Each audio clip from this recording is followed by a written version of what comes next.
Twongeye kubasuhuza bakunzi b'Umutuzo TV. Uyu munsi tugiye kurebera hamwe isomo ryo kwatsa imodoka ya automatique. Ushobora kwibaza ati bikorwa bite? Ntucikanwe n'iyi video, niba uyikunze kora like, share, subscribe ndetse usige na comment yawe.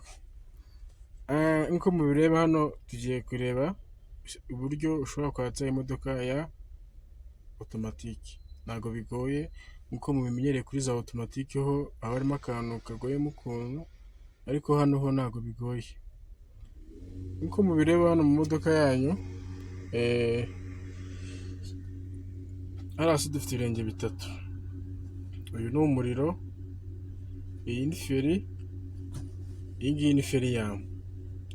Kuko nkuko tubizi automatique ubundi igira umuriro na feri, ntago igira icyo bita embrayage. Kandi embrayage y'imodoka ya manuel dusanzwe tuzi ko iba iri hano hasi. Hari imodoka zimwe na zimwe rero za automatique uzasanga hariya hasi ariho hari feriyamo, kuyikuramo ari gupushinga kariya kantu ikaza ubwo ukakuyemo feriyamo. Izi ni zimwe na zimwe, hari n'izindi muzasanga n'ubundi iri hano nk'ibisanzwe. Uyu munsi rero nkuko mubireba, uyu nguyu aba ari umuriro, iyi ngiyi ari feri, iriya ni feriyamo. Iyi feriyamo uyikoresha rimwe gusa kugira ngo imodoka yawe ivemo feri y'urugendo, feri yo guhagarara. Contact urayizana ukayikata